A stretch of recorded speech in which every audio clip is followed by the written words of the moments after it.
que el programa se encarga pues, de hacer muchas actividades en pro del género y pues en prácticamente casi todas esas actividades yo me he involucrado desde hace 8 años.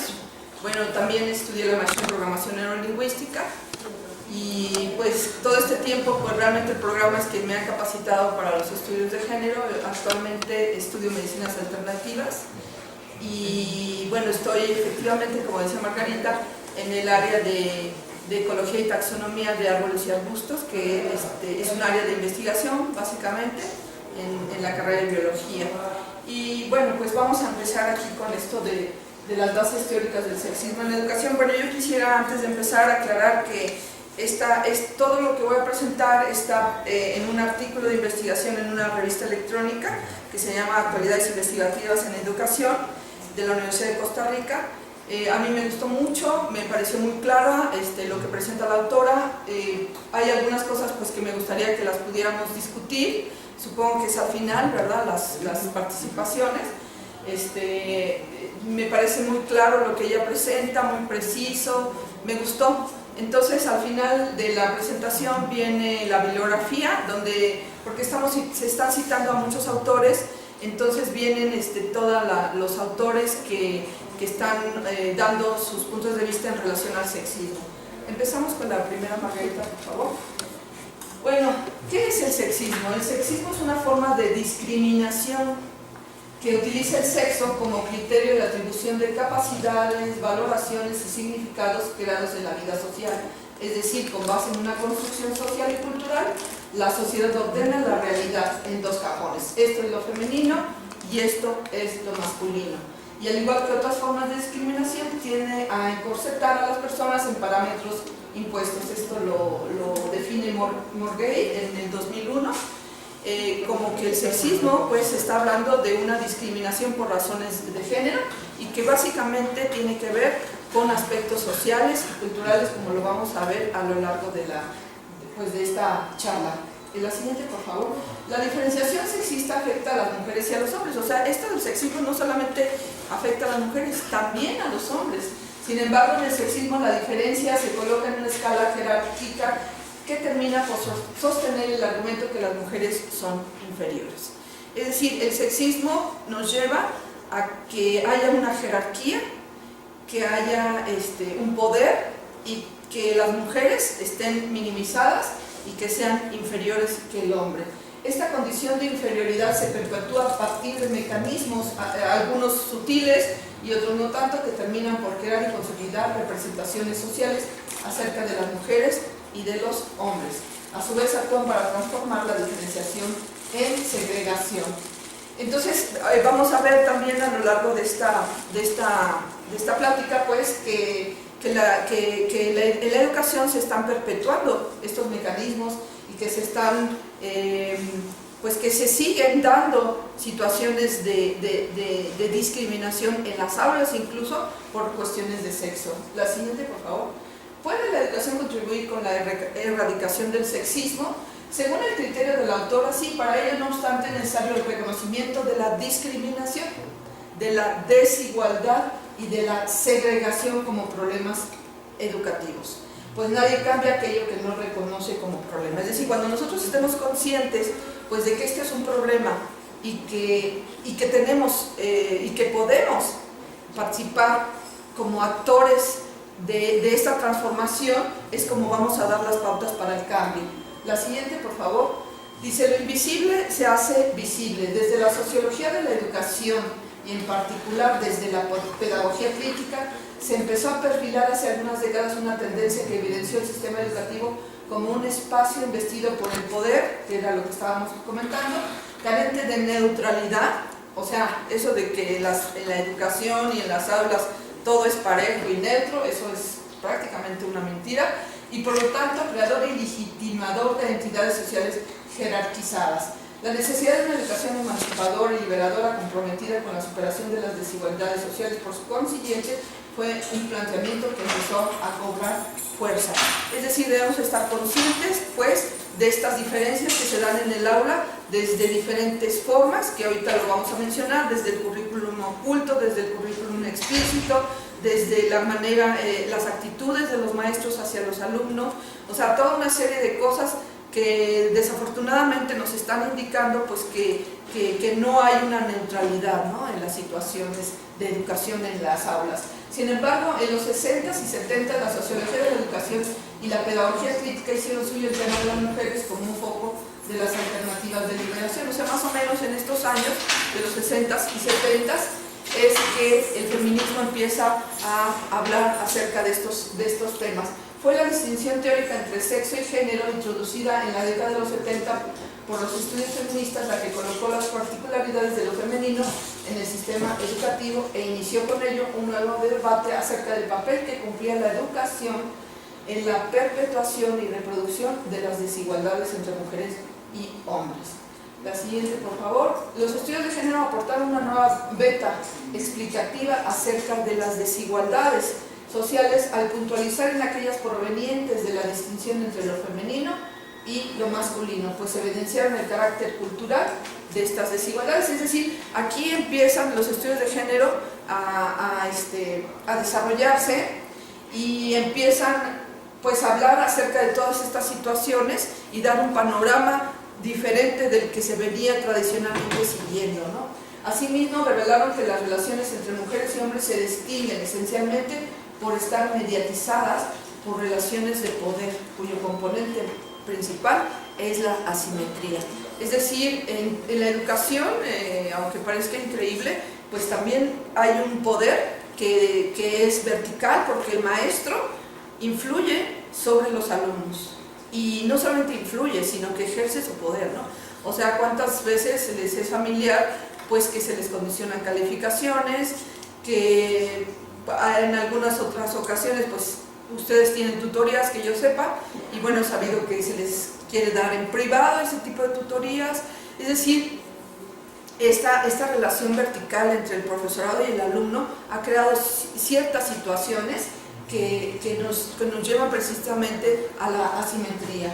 La siguiente, por favor. Con la categoría analítica de género, por lo tanto, se hizo posible el desmontaje de determinismos biologicistas que señalaban los comportamientos diferenciados de mujeres y hombres como producto del sexo anatómico. Es decir, desde un principio pues se concebía que había una diferencia entre hombres y mujeres porque el sexo como tal anatómicamente lo determinaba. Y entonces, como tú eres diferente como hombre y como mujer, desde el punto de vista biologicista, desde ahí también se asignaron roles para las mujeres y se asignaron roles para los hombres que tradicionalmente pues ya los conocemos, ¿no? O sea, las mujeres confinadas a la cuestión del ámbito privado y los hombres hacia la vida pública, ¿no? Las mujeres pues dedicadas a la crianza, al cuidado de sus hijos, y los hombres pues salen a trabajar, son los que mantienen, con todo esto y la carga social que esto representa, ¿no? Entonces, desde el punto de vista anatómico físico es que esto desarrolló estas diferencias que son físicas y que son reales, más se hicieron también desde el ámbito social, ¿no?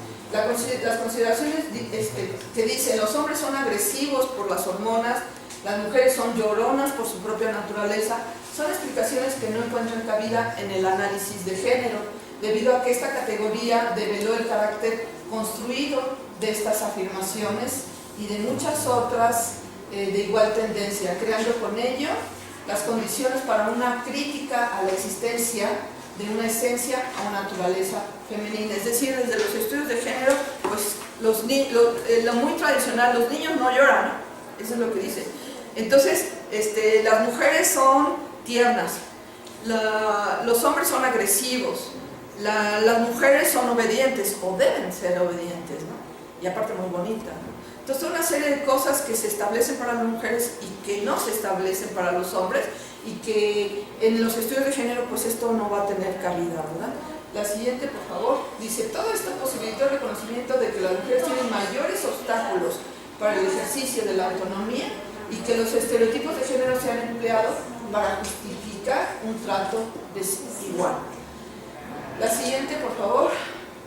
El género es el conjunto, bueno, aquí hay una definición de qué es el género, es el conjunto de ideas, representaciones, prácticas y prescripciones sociales que una cultura desarrolla desde la diferencia anatómica entre los sexos para simbolizar y construir socialmente lo que es propio de los hombres y lo que es propio de las mujeres, es decir, lo femenino y lo masculino. Esto es una definición que da Marta Lamas en 1999, o sea, son toda la serie de creencias que tengo acerca de lo que una mujer debe de ser, ¿no? Lo que estamos diciendo, ¿no? Una mujer debe ser modosita, el hombre es más valiente, más agresivo, las mujeres pues que tradicionalmente pues las que se dedican a las labores de casa, ¿no? A lavar la ropa, los trastes, hacer la comida, cuidar a los niños. Y los hombres pues no, o sea, los hombres más bien son los que tienen que ser fuertes, los que no se tienen que enfermar, los que de alguna manera tienen que sostener toda a la familia, ¿no? Y bueno, pues esto es una carga social muy fuerte para el hombre, o sea, no solamente está afectando a las mujeres, sino que está afectando a los hombres. Por eso muchos hombres son los que más se enferman, bueno, más bien cuando se enferman ellos no quieren ir al médico, y cuando van al médico es porque realmente están muy mal. Entonces, pues en cuanto a cuestiones de salud, también son los que muchas veces se mueren primero, ¿no? O sea, toda esta presión social, esta presión cultural, pues está redundando en todo este tipo de cosas, ¿no? Existe la tendencia errónea de asociar el género solo con las mujeres, y pretender que hacer estudios de perspectiva de género exige la inclusión y distinción de la variable sexo. Pues cuando hablamos de género, como ustedes lo saben, pues estamos hablando tanto de hombres como de mujeres, no solamente de las mujeres. A mí, aunque actualmente estamos trabajando mucho por las cuestiones de género en nuestro propio grupo, pues vemos que pues nada más hay un hombre y los demás consideran que son cosas de mujeres. Bueno, actualmente ya están otros compañeritos, ya están 3, ya me están aclarando aquí, ya se integraron otras 3 personas, pero hasta hace poquito y durante muchísimos años solamente éramos puras mujeres, y porque precisamente ellos consideran que esto son cosas de mujeres, no son cosas que atañan a los hombres, lo cual es una verdadera mentira, ¿no? Porque precisamente lo que los estudios de género quieren es que haya una igualdad en condiciones, ¿no? Tanto de los hombres como las mujeres. Entonces yo creo que pues la presencia de los hombres es importante y la verdad es necesaria. La siguiente, por favor, dice, como se ha argumentado en otros escritos, si bien para la superación de las desigualdades provenientes del género es necesario, en primer término, las mujeres se reconozcan como sujetas de derecho y con condiciones para el desarrollo de un proyecto de vida autónoma. O sea, las mujeres tienen que sentirse, pues, que tienen derechos, ¿verdad? Y que tienen también el derecho de ser libres y autónomas. Lo cierto es que al referir al mundo de lo social, el género atañe a las relaciones sociales, lo cual incluye relaciones entre hombres y mujeres, entre mujeres y entre hombres. Es decir, los estudios de género pues sí están incluyendo a los hombres y están incluyendo a las mujeres, pero también están viendo las relaciones entre los mismos hombres, ¿verdad? Que también hay un ejercicio de poder entre los mismos hombres, y también están viendo las relaciones entre las mismas mujeres, ¿no? Por eso, bueno, pues de alguna manera, pues todo lo que es la diversidad sexual entra dentro de los estudios de género. La perspectiva de género es entonces un compromiso teórico y político cuya consecuencia es la superación de las asimetrías entre los sexos. O sea, lo que se pretende con los estudios de género, pues es que estas asimetrías desaparezcan, ¿verdad? Buenas tardes. La siguiente, por favor. Bueno, si se fijan, pues todo está argumentado pues con gente que está hablando acerca de esta temática, no son cosas que yo estoy inventando, pues son cosas que mucha gente ya las ha dicho, que yo creo que muchos de ustedes ya conocen. Simplemente es como recordar muchas de estas cosas, y también a mí me gustaría que al final pues sí hubiese una participación en relación a todas estas formas de pensar y de presentar las cuestiones del sexismo. O sea, ¿ustedes qué piensan? ¿Ustedes cómo lo viven en sus áreas de trabajo, en sus áreas de estudio? ¿Ustedes cómo lo están viviendo? Eso a mí me gustaría que lo compartieran. Dice, por lo tanto, implica una acción directa sobre la sociedad para transformar los términos de las relaciones sociales, así como una voluntad política para cambiar dichos términos de una manera que sea posible la equidad y la igualdad. Bueno, aquí si se fijan hemos mencionado mucho la cuestión política, ¿no? Es decir, pues tenemos muy buenas intenciones de querer cambiar, de hacer un mundo pues mejor. Desgraciadamente nos enfrentamos con una realidad que son las cuestiones políticas, quienes establecen las leyes, quienes las hacen respetar. Entonces, por eso estamos involucrando de alguna manera esto de lo político, porque nosotros tenemos que, de alguna manera tenemos que estamos sujetos a esto, es algo que vamos a analizar un poquito más adelante, estamos sujetos a esto, y que de alguna manera si hubiese más mujeres, y eso lo menciono más adelante, por ejemplo, en la Cámara de Diputados debe haber un porcentaje mínimo de mujeres, lo cual no se está respetando, ¿no? O sea, sí hay mujeres, pero no en el porcentaje que deberían de ser.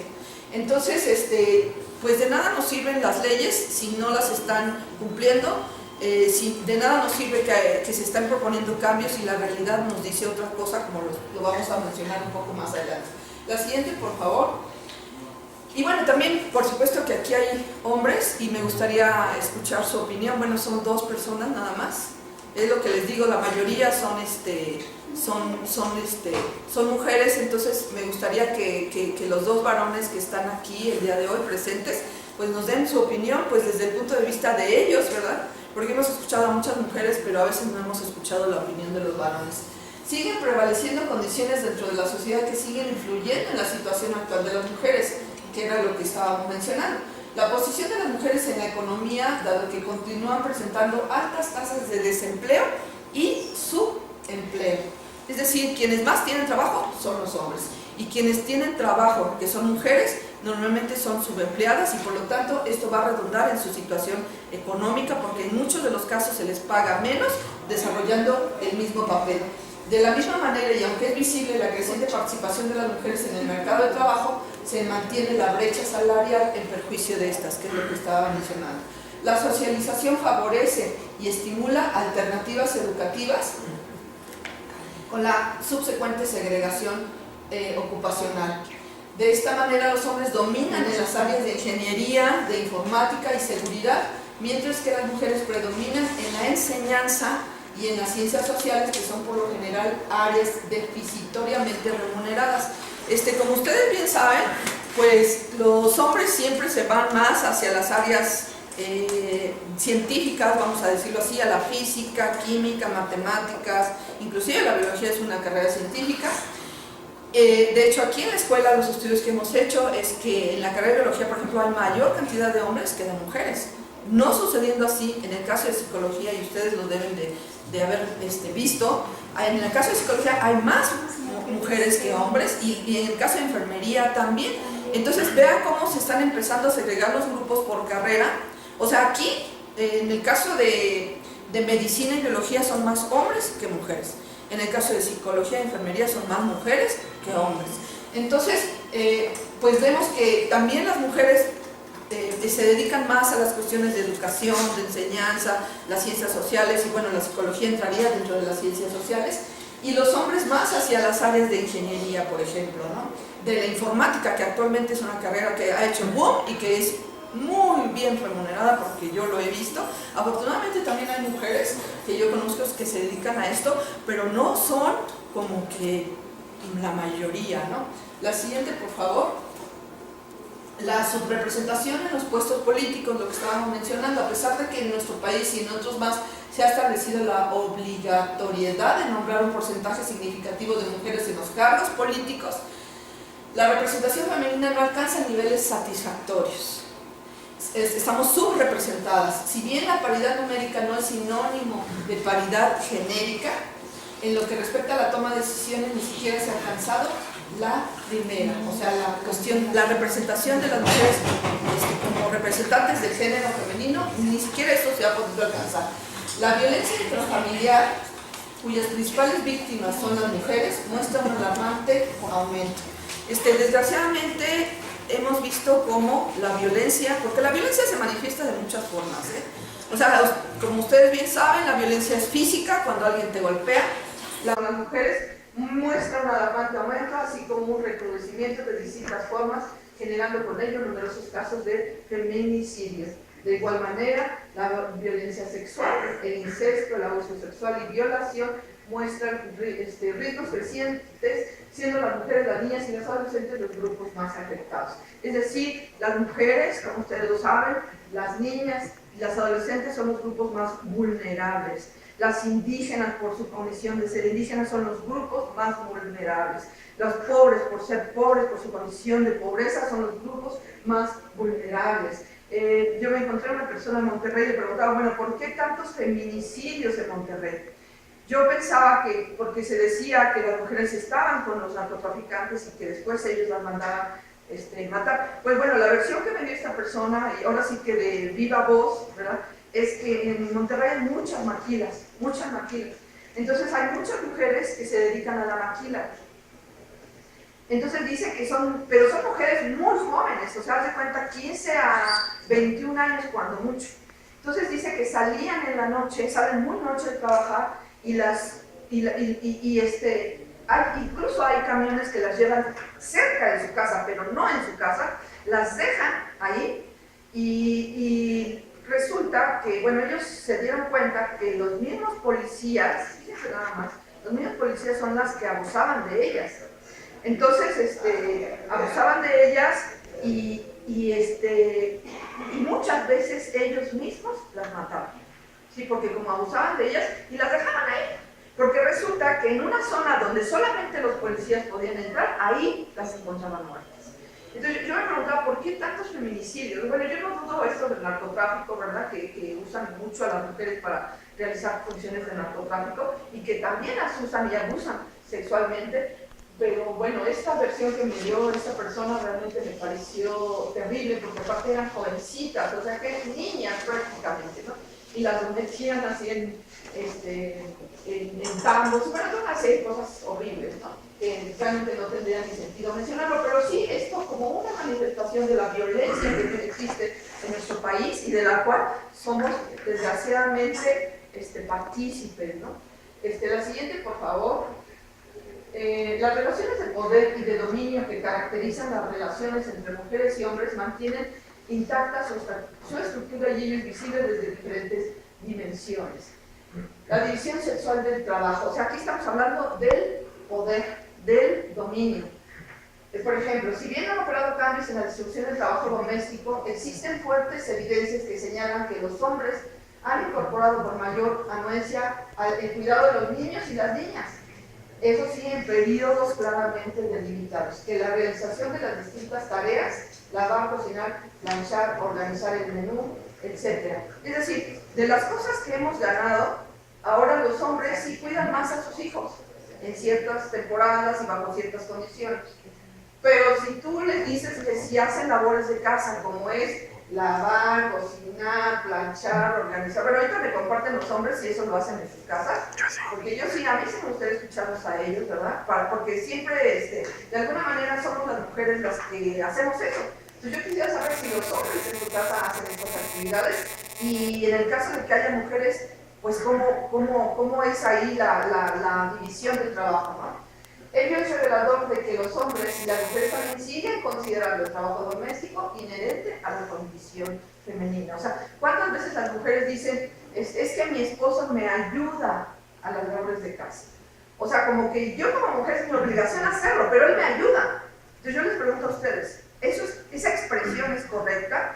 Pues no, porque el hecho de la casa, de todas las actividades, bueno, yo digo, se oye feo, pero todos vamos al baño, todos usamos trastes, todos, o sea, todos tenemos que entrarle definitivamente a todas las actividades, y eso de que te ayuden, o sea, ¿por qué te ayuda? Si es parte de las obligaciones que los dos tienen para esta situación de las actividades en el ámbito doméstico, ¿no? Entonces, de alguna manera las mujeres también estamos en ese rollo, ¿no? De que es nuestra obligación hacerlo. Es que yo tengo que hacer la comida, dicen las señoras, ¿no? Yo tengo que tenerle listo cuando venga mi esposo y si eso fuera poco, les tienen que servir cuando se sientan. Y muchas mujeres mandan a las mujeres, o sea, por ejemplo, yo como madre mando a mi hija a que le sirva a su hermano de comer. ¿Sí? En este siglo, con estas condiciones de género, o sea, seguimos viendo y seguimos reproduciendo este tipo de situaciones, ¿no? La siguiente, por favor.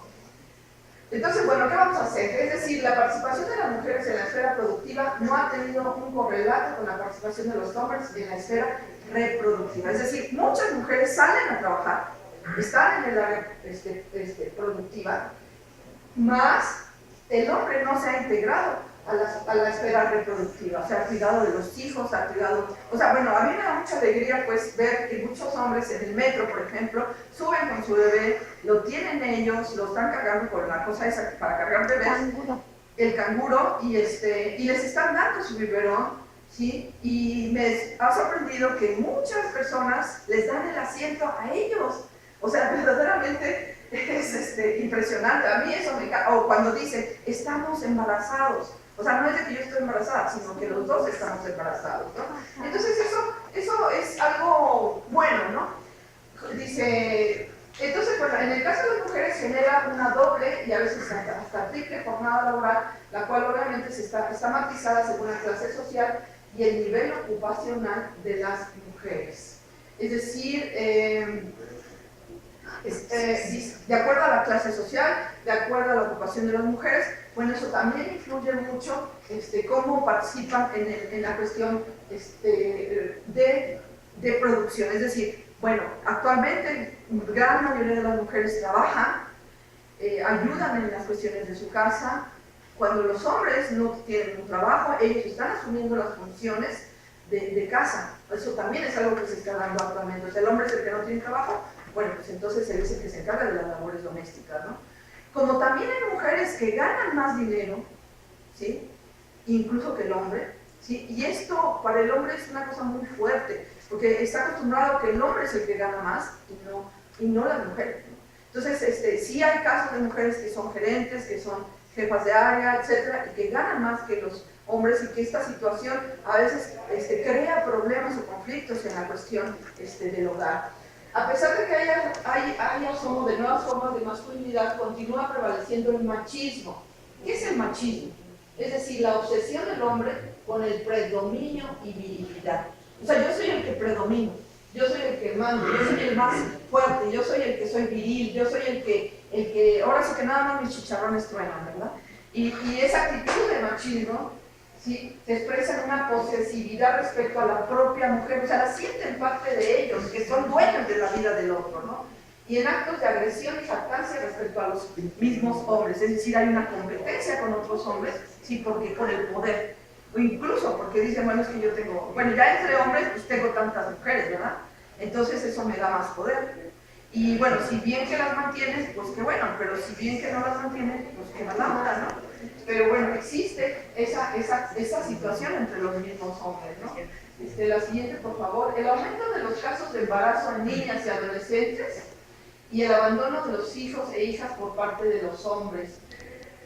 Hay muchas niñas que salen embarazadas, muchas adolescentes, a pesar de toda la información que existe actualmente, hay mujeres que siguen saliendo embarazadas y también, por lo tanto, hombres que las abandonan y que por lo tanto se convierten en madres solteras y que desafortunadamente en esta sociedad el ser madre soltera tiene una connotación diferente a que si tú eres virgen o que si tú eres una mujer que no tiene hijos. Es una situación totalmente diferente. El comportamiento en el manejo y la responsabilidad de las relaciones amatorias, pues las mujeres y los hombres asumen y valoran el amor en forma diferenciada. Mientras que en el caso de los segundos, amar a la mujer es solamente un elemento. O sea, para los hombres, amar a una mujer es parte de solamente un pedacito de lo mucho que ellos quieren lograr en la vida. Por eso dice, es un elemento, entre otros, de realización posible. En el caso de las primeras, amar a los hombres es un fin en sí mismo, ¿no? Porque eso fue lo que nos enseñaron, ¿no? O sea, las mujeres, pues, después de que terminas tu carrera, pues te casas y tienes hijos, ¿no? O sea, es como un fin. Pero aparte de eso, o sea, cuando tú tienes una relación con un hombre, la manera en que los hombres aman a las mujeres no es igual a la manera en que las mujeres amamos a los hombres, ¿sí? O sea, las mujeres de alguna manera nos entregamos, ¿sí? Pero los hombres no. Y tal es así que ellos no se entregan, pues que son infieles en su gran mayoría de casos. O sea, a lo mejor hay gente que salga de esta generalidad, ¿no? Pero estamos hablando de la gran mayoría de los casos y como les digo, pues esto yo no lo digo, esto lo está diciendo Lagarde en 1994, ¿no? La siguiente, por favor. Entonces, vamos a analizar todo esto y yo sí quisiera escuchar sus opiniones al final. Esto provoca una tendencia en las mujeres a sentirse garantes de la relación, la cual se acrecienta cuando la relación se fragmenta o finaliza, debido a su presunción de que eso ocurre por su culpa, porque esa es otra de las cosas, ¿no? O sea, ella se siente comprometida con la relación y ella dice que si no funcionó es porque ella tiene la culpa, olvidando la responsabilidad de las dos partes involucradas. O sea, la realidad en un matrimonio, o sea, a lo mejor un hombre tiene más la culpa que la mujer, o al revés, más la mujer que los hombres. La realidad es que los dos comparten la responsabilidad, pero la mujer asume que si un matrimonio fracasó fue por ella. La educación superior a la que ha tenido acceso un sector de mujeres no se ha traducido en la eliminación de las relaciones desiguales de pareja. Es decir, aunque las mujeres han accedido a la universidad, a los ámbitos de posgrado y maestrías y doctorados, pues vemos que sigue habiendo desigualdad desde las parejas, desde los grupos escolares, ¿no? Desde que tú estás en un equipo y te dicen, bueno, pues el hombre toma la batuta y dice, pues él organiza el trabajo, él dice quién hace qué cosa, y las mujeres terminan escribiendo en la computadora, haciendo el trabajo manual, y el que da las ideas, el que organiza, el que es el líder, pues es el hombre. No puedo decir que sean todos los casos, pero sí es una de las manifestaciones que se da a nivel escolar. Entonces, el hecho de que las mujeres accedan a la educación no está diciéndonos que ha habido cambios reales actualmente. En el mejor de los casos, adquiere expresiones más sutiles y en el peor se han mantenido invariables. Es decir, esto está a veces enmascarado, no se nota, no se ve, pero en otras ocasiones es la misma historia que siempre hemos vivido. La siguiente, por favor. Mientras prevalecen expresiones como las anteriores, difícilmente se puede hablar de relaciones igualitarias. Para ello se precisa una transformación cultural y social que se puede iniciar en la educación. La educación puede ser el punto en que se inicia un proyecto emancipador de transformación genérica, pues un cambio en algún punto del sistema social repercutirá en todo el sistema en general. Es decir, esta autora está mencionándonos que la educación es casi la clave de los cambios y de hecho esto se menciona al final de los textos, pues cómo la educación está contribuyendo a que haya un cambio. Y bueno, la perspectiva de género desde mi punto de vista, de alguna manera también está haciendo su parte en este cambio social y cultural que estamos viviendo actualmente. Es urgente y en la actualidad se demanda una educación que haga un reconocimiento de la desigualdad procedente de la construcción cultural del género. Urgente y en la actualidad se demanda una educación que haga un reconocimiento de la desigualdad. Si yo reconozco que hay desigualdad, voy a hacer cambios en la construcción cultural. La siguiente, por favor. Sexismo y educación. Es imposible separar la educación del contexto social e histórico en que se inserta. La educación es un fenómeno social y como tal tiene una dimensión social y política que complejiza los hechos y las relaciones educativas. Por tanto, el conjunto de relaciones educativas que se entretejen en torno a un hecho educativo es un microcosmos representativo del cosmos social. Bueno, algo que mencionaban en la diapositiva anterior es que si nosotros hacemos cambios puntuales, podemos cambiar todo el macrocosmos, ¿no? O sea, yo cambio el microcosmos como persona y esto se va a ver manifestado en el macrocosmos, o sea, en la sociedad misma. Ello hace que las pautas, los significados, las representaciones sociales y en general la ideología sexista se articulen en las prácticas de las instituciones escolares por medio de diferentes mecanismos, las posiciones que ocupan las mujeres en el sistema de enseñanza, el currículum explícito y el currículum oculto, que es lo que vamos ahorita a mencionar. O sea, ¿qué es el currículum explícito? ¿Qué es un currículum oculto? La siguiente, por favor. Dice, la enseñanza se ha asociado como un trabajo femenino, evidenciando el impacto de la ideología patriarcal, que la convierte en una profesión ideal para las mujeres y eficaz para preservar la división sexual del trabajo en la esfera doméstica. Es decir, gran parte de las mujeres se dedican a las cuestiones de educación, son maestros de primaria, secundaria, hasta la universidad, ¿verdad? Y entonces, pues como son buenas maestras, entonces pueden ser buenas amas de casa y pueden educar bien a los hijos. Por eso habla de que pues esa sería como la profesión ideal, ¿no?, de las mujeres. Algunos de los argumentos que se utilizaron para abrir la enseñanza a las mujeres recayeron en la reproducción de los elementos que habían formado parte de las causas más arraigadas del control patriarcal. La relación entre enseñanza y domesticidad se estrechó aún más. Las mujeres no solo eran los maestros ideales de los niños pequeños, gracias a su paciencia y sus cualidades para la crianza, sino que la enseñanza era la preparación ideal para la maternidad. O sea, seguimos confinando a las mujeres pues, al ámbito privado, a la maternidad, a la educación. Son las que educan a los hijos, los hombres pues se lavan las manos y que ellos dicen que no, que eso le toca a las mujeres, ¿no? Afortunadamente yo creo que hay sus excepciones. No puedo dar un porcentaje en este momento, pero sí creo que la gran mayoría de los hombres son los que dejan en manos de las mujeres la educación en su casa, ¿sí? Por eso hay una frase que dice: la educación se mama. O sea, desde que naces y que la mamá te amamanta, desde ese momento la madre empieza a educar al hijo desde múltiples enfoques. Las siguientes, por favor. Dice: en los niveles de preescolar y de primaria, la gran mayoría de docentes son mujeres.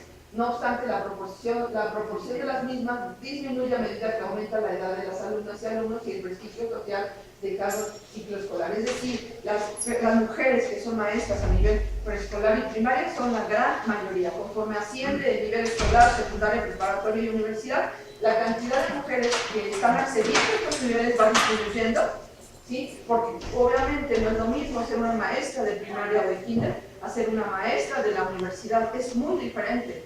Entonces, en cuanto tú quieres acceder a niveles más altos, la cantidad de mujeres que acceden a ellos es diferente, ¿no? El currículum explícito es el que aparece claramente reflejado en las intenciones de una manera directa. Indica las normas legales, los contenidos mínimos obligatorios o los programas oficiales. Cuando estamos hablando de currículum explícito, estamos hablando de los programas de estudio, los proyectos educativos del centro y el currículum que cada docente desarrolla en el aula. Ese es el currículum explícito. La siguiente, por favor, dice: el sexismo en el currículum explícito, ¿cómo se refleja? Las determinaciones de las políticas acerca de lo que se enseña y lo que no se enseña. Es decir, las instituciones nos dicen a nosotros, a todos los profesores, qué se debe de enseñar y qué no se debe de enseñar. O sea, ellos son los que marcan las pautas de los programas de estudio en esta y en todas las instituciones de todos lados.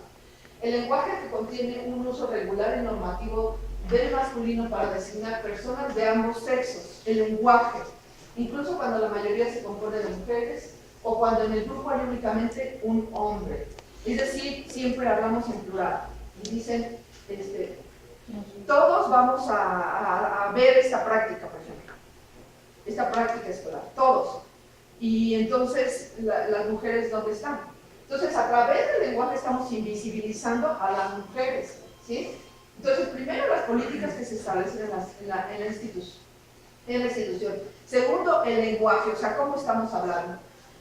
Para ello se argumenta el carácter universal del discurso, sin embargo, esta pretendida universalidad oculta, que en realidad es el sujeto masculino, el protagonista central del discurso social. Es decir, cuando en el lenguaje estamos diciendo todos vamos a hacer esta práctica, ¿verdad? Quien está siendo el protagonista, pues es el hombre. Entonces, por eso, ¿verdad? Por eso se habla de un androcentrismo, donde el hombre es el centro de todo.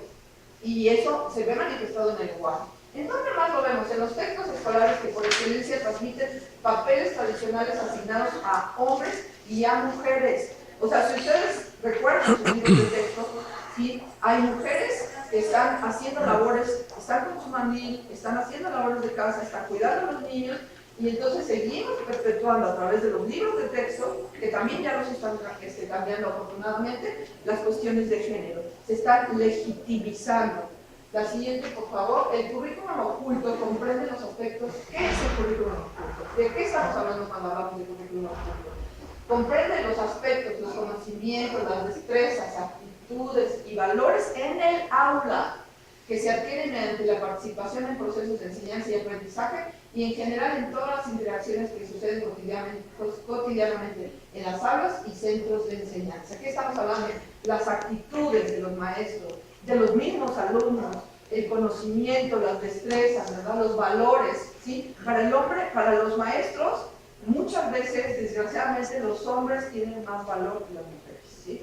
Y se les dan, bueno, eso también lo estamos mencionando más adelante, se les dan prerrogativas que no se les dan a las mujeres. Estas adquisiciones, no obstante, nunca llegan a explicitarse como metas educativas por lograr de una manera intencional.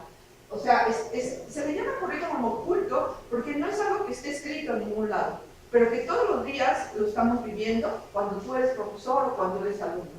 Porque estás interactuando en el aula y entonces están sucediendo cosas que no están escritas, pero que de alguna manera están afectando a muchas mujeres o a muchos hombres incluso también, porque también hay discriminación en algunos hombres. Y en las mujeres, ¿en qué sentido? Por ejemplo, si una mujer está embarazada, pues no te tiene ninguna consideración. O sea, hay maestros que dicen, a mí no me importa si tú estás embarazada, tú tienes que cumplir tu tarea y tienes que traerla y tienes que ajustarte a lo que todo el mundo hace, ¿sí? Entonces ahí, tú, como persona, como mujer, yo pienso, porque bueno, en realidad yo he estado embarazada 3 veces, tengo 3 hijos, entonces sé lo que significa estar embarazado, ¿no? Entonces que haya incluso maestras, porque yo sé maestras que hacen esto, y lo han dicho públicamente, las conozco, y bueno, una de ellas es psicóloga precisamente, o sea, me sorprende, ¿no? Porque son psicólogas, y tienen ese trato a las mujeres. Yo quisiera escuchar sus opiniones de ustedes al final de esta sesión, ¿qué piensan con respecto de eso? Yo en lo particular, yo no daría ese trato a este tipo de mujeres. Digo, tampoco es que digas vete a tu casa 3 días porque estás embarazada, ¿no? O sea, hay cosas que ella debe continuar seguir estudiando, pero ¿qué trato debemos darle a ese tipo de mujeres? O sea, a mí me gustaría escucharlo de ustedes. Estas adquisiciones, no obstante, nunca llegan a explicitarse como metas educativas. Bueno, eso ya lo dijimos, que no es algo que esté escrito, que no esté establecido. La siguiente, por favor. De esta manera, aunque no se explicita, en los ambientes educativos se tiene un principio clasificador de las personas. Pues a pesar de que el profesorado manifiesta que trata por igual al alumnado, recurre a menudo a las diferencias sexuales para justificar determinados comportamientos. Es decir, si tú le preguntas a un maestro si trata igual a las mujeres y a los hombres, invariablemente te va a decir que sí, que no hay diferencias para él. Pero la realidad nos dice otras cosas. De igual forma, la visión y las expectativas del profesorado, bueno, la verdad no cabría aquí mencionar, pero bueno, sí hemos hablado de varios profesores, ¿verdad? Que si la muchacha está bonita, ella tiene muchas ventajas en su curso, pero si la muchacha está fea, pues ya se muere. Entonces, o sea, la verdad es que tengo cosas, yo sé, o sea, a mí me lo han dicho, sé quién hace eso como maestro y también es psicólogo, y me da mucha tristeza. Me da mucha tristeza que en pleno siglo XXI y con todos los estudios de género, esas cosas estén sucediendo, ¿no? Entonces, si tú eres bonita, pues qué buena onda, pero si no, ya te mueres. Entonces, de igual forma, la visión y las expectativas del profesorado, así como las interacciones en el aula, difieren según sea el sexo del alumnado. Los hombres se convierten en protagonistas tanto por la cantidad y calidad de atención que reciben, fíjate nada más, como por el nivel de intervenciones voluntarias que desarrollan, ¿sí? La cantidad y la calidad de la atención para los hombres es más que para las mujeres. Bueno, eso lo dice Brulé en 1988. La siguiente, por favor. Estamos hablando de cosas muy en lo general. Tendríamos que hacer un estudio muy en lo particular en esta escuela, en esta carrera de psicología o la carrera de biología y ver qué exactamente está sucediendo, ¿no? Los textos educativos forman parte del currículum explícito, pero a la vez del oculto, debido a que las imágenes que aparecen en ellos vehiculizan valores no explicitados que conllevan pautas y tradiciones sexistas, papeles asignados a mujeres y a hombres, participación política y comunal diferenciada. Sí, por supuesto que los hombres, de hecho, la gran mayoría de nuestros políticos son hombres. Sí hay mujeres, pero vean la proporción de hombres y vean la proporción de mujeres. O sea, si eso le podemos llamar igualdad en este país, yo lo dudaría. Pero también quisiera escucharlos a ustedes, ¿no? Por medio de la interrelación de estos 3 mecanismos, el alumnado progresivamente va internalizando las conductas permitidas, las prohibidas, los significados que se le asignan a los acontecimientos, a las verbalizaciones y a los objetos con los que entran en contacto. La siguiente, por favor. Es innegable que en los últimos años estos mecanismos han empezado a ser combatidos, en ocasiones por políticas educativas muy puntuales, como por ejemplo la modificación de los textos escolares, que ya lo mencionábamos, o bien por el trabajo de algunos y algunos docentes de manera presonera, ¿no? Sin embargo, es necesario trascender de las respuestas individuales y puntuales debido a que los intentos aislados provocan desgaste antes de que den frutos. En ese sentido, es necesario provocar una movilización. ¿Qué es lo que propone esta autora? La siguiente, por favor, que esto es lo importante. Dice, esta área de atención lo constituye el abordaje de las actitudes y creencias de las y los docentes. O sea, ¿cuáles son mis creencias como maestro? ¿Cuáles son mis actitudes con los alumnos? La modificación de los libros de texto, los cambios en el, fíjense nada más, aquí ya les está dando la pauta. La modificación de los libros de texto, los cambios en el lenguaje, la modificación del currículum, entre otros, son medidas necesarias, pero no suficientes para la consecución de la equidad de género. Diversas investigaciones dan cuenta de la necesidad de un profesorado crítico y reflexivo acerca de las prácticas sexistas que imperan en la educación para poder así transformarlas. La siguiente, por favor. Bueno, antes de que la cambie, dice, diversas investigaciones dan cuenta de la necesidad de un profesorado crítico y reflexivo. O sea, yo me preguntaría, por ejemplo, si ustedes les hablan de cuestiones de género a los biólogos, cuando se vuelven locos, o sea, dicen, bueno, ¿qué es eso de género? ¿Para qué sirve? ¿A quién le...? O sea, ¿eso qué? O sea, no entiendo, ¿para qué está esto en esta escuela? ¿O para qué está ese programa de género? O sea, no entienden pues, prácticamente nada. O sea, tú le hablas de género a un biólogo y eso no entra en su contexto cuadrado, científico, o sea, no entra, porque no entienden lo que están haciendo, ¿no? Entonces dice, un profesorado crítico y reflexivo, ¿sí? Hay carreras, por ejemplo, en odontología. La enseñanza es muy dogmática, es muy cuadrada, es muy disciplinada, o sea, como si estuvieran en el colegio militar, por Dios. Entonces yo me pregunto, si estas carreras, ¿qué actitud, qué criterio, qué reflexión van a hacer acerca de las cuestiones de género? Porque las cuestiones de género están transversalizando a todas las carreras, pero no todos están pensando de la misma forma, no todos están actuando en congruencia. Entonces esto es como que, bueno, ¿y qué van a hacer los que no son psicólogos o que no son enfermeras o cosas así, no? Entonces es un profesorado crítico y reflexivo, ¿sí? Entonces fíjense con qué nos estamos enfrentando, o sea, con qué tipo de personas, ¿no? O sea, de hecho a mí me ven como bicho raro, o sea, yo qué hago en un programa de género si yo soy bióloga, ¿no? O sea, como que, ¿qué tiene que ver todo esto, no? La siguiente, por favor. Acerca de la superación, y con esto ya casi terminamos, acerca de la superación del sexismo. O sea, ¿cómo vamos a superar todo esto? Por lo anterior, algunos de los aspectos centrales para la construcción de una educación no sexista son lo tradicionalmente considerado privado, que se transforme en público. Por ejemplo, la violencia intrafamiliar. Bueno, aquí ya mencionamos varias veces que es lo privado, ya mencionamos que es lo público, entonces aquí la consideración es que lo privado se transforme en público. O sea, ¿cómo lo podemos entender? Se puede entender de muchas formas.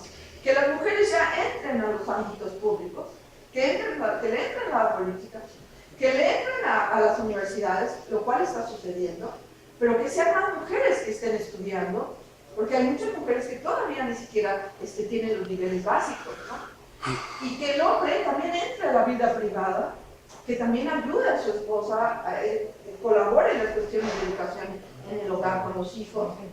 Dice, la visibilización de las relaciones familiares y el ejercicio del poder en el ámbito familiar.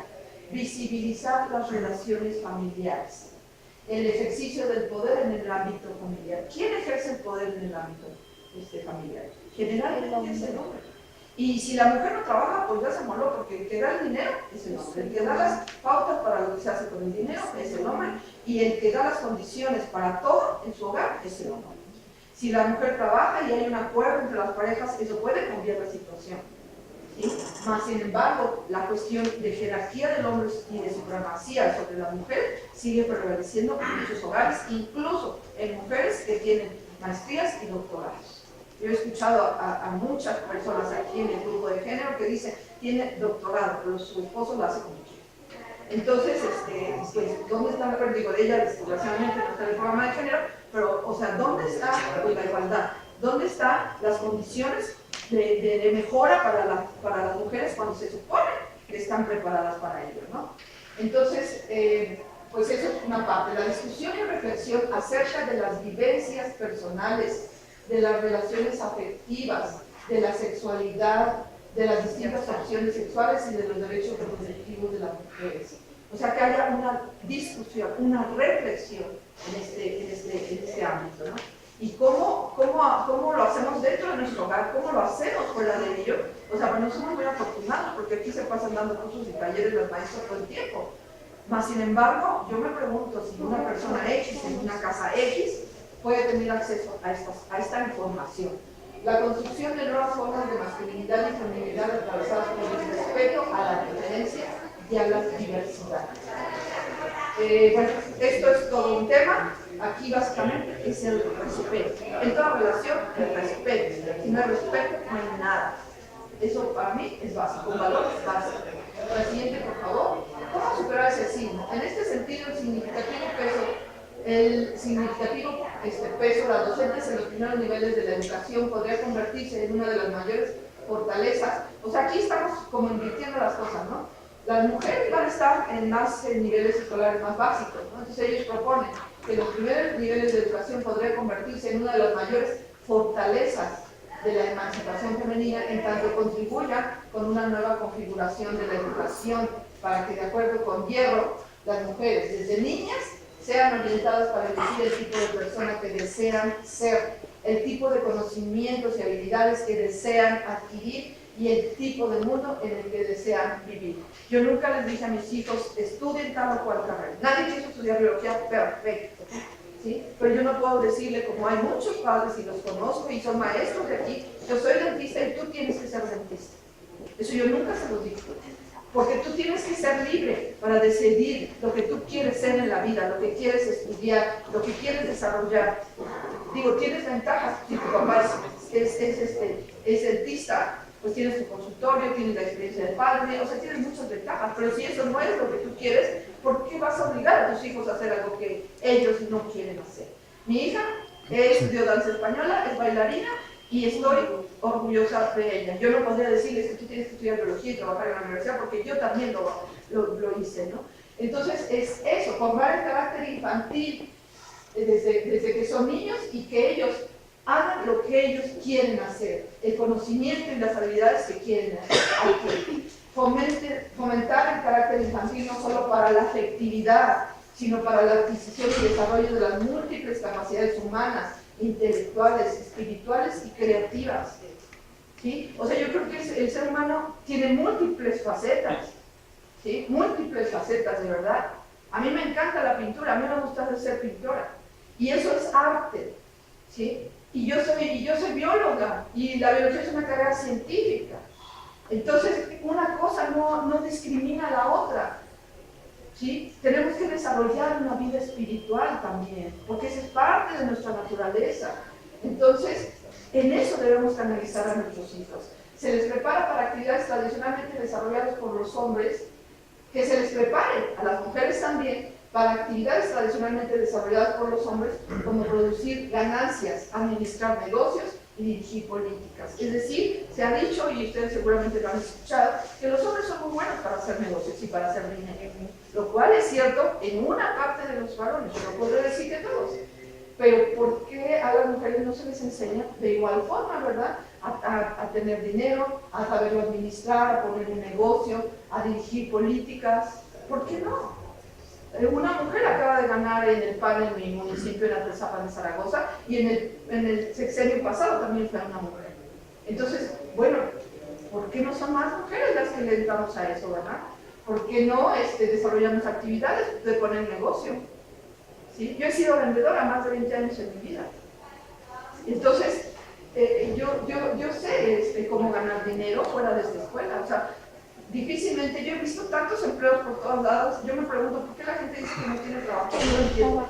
Donde quiera que volteo siempre están pidiendo personas para trabajar. Entonces, fomentar esa actitud, ¿no? De ser ganadores, de ganar. Todos podemos ganar.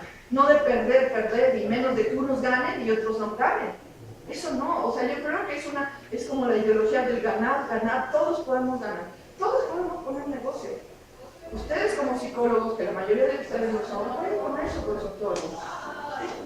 Mi terapeuta ahorita puso un consultorio en Bosques de Aragón con una tienda naturista con terapias alternativas, ya puso otro en Tecama, ya puso otro en Cuernavaca, y va a poner otro en la colonia Roma.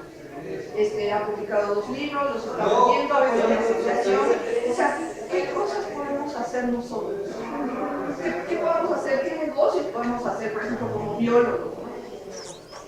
México es uno de los países que más producen bien en el mundo. ¿Sí? En todo el mundo es uno de los principales productores. ¿Y saben qué? La miel de México se va a todos los países. ¿Sí? Y la mejor miel se va y no se queda en este país. Y el ser productor y tener un apiario y saberlo manejar es un gran negocio. Porque todos los productos de las abejas son excelentes, excelentes. O sea, no tienen idea. Un amigo mío exportaba miel a otros países. Entonces, se pueden hacer miles de negocios en todas las áreas. En todas las áreas. Yo siempre les digo a los alumnos, no seas empleado, sé empleador. Tú crea tu propio negocio y emplea a otras personas para que trabajen. Porque nos han enseñado la cultura de ser empleados. Y desafortunadamente como empleados debemos sujetarnos a un horario, a un sueldo y a una serie de situaciones que a veces no van con nosotros. Entonces, podemos ganar y podemos ser en ese sentido como los hombres, ¿no? La siguiente, por favor, ya casi terminamos. Que se obtengan una información clara y precisa de su cuerpo y construyan formas renovadas de vivir su sexualidad que trasciendan de su ser el mal porque tienen deseos sexuales y de su ser el bien porque se mantienen castas. Es decir, se ha satanizado mucho la cuestión de la sexualidad. Si yo soy una persona que me mantengo casta, virgen, entonces estoy en el bien. Pero si no es así, entonces soy una maligna, soy mala. ¿Sí? Entonces, ¿cómo se ha satanizado las cuestiones del sexo? Cuando el sexo es lo más bonito que existe y lo más divino que existe. O sea, yo creo que si me escucharan sacerdotes me diría que no, ¿no? ¿Cómo que lo más divino y espiritual? Entonces, vamos a trascender eso. Alcancen metas de vida que rebasen los intereses centrados en la maternidad. O sea, para muchas mujeres su fin último es casarse y tener hijos. Eso está bien, pero tenemos que trascender eso. Hay mujeres actualmente que dicen, mi plan no es tener hijos. Mi hijo dice, yo no quiero tener hijos. A mí me duele que diga eso, pero es su plan de vida, es su decisión y es su forma de pensar. Y debo respetarse. Revaloren su identidad más allá de la belleza física y la juventud. Si tú eres joven y eres bella, tienes un valor y una identidad. Si tú no eres joven y no eres bella, tienes otro valor y otra identidad. Y en la sociedad hay una discriminación por la gente que no es joven y por la gente que no es bella. Para que concedan importancia al ejercicio laboral, entonces, ¿hacia dónde nos vamos a enfocar? Hacia el ejercicio laboral, hacia la realización personal, hacia la participación política efectiva y la contribución social. La siguiente, por favor. Creo que ya casi con esto terminamos. Sí, esta es la última. Indiscutiblemente, un sector de los hombres comprometidos con la superación de las asimetrías serán acompañantes de estos procesos y hasta podrán tener una participación activa en ellos. Es decir, esto es una invitación a los hombres, ¿verdad?, que se comprometan para que superemos estas asimetrías y para que tengan una participación activa. Sin embargo, las mujeres tienen el protagonismo y la fuerza que proviene de su condición de subordinación, y la educación es uno de los mejores mecanismos para potenciarlo. Es decir, los hombres tienen un papel muy importante, más las mujeres tenemos otro, porque desafortunadamente siempre hemos estado en una condición de subordinación.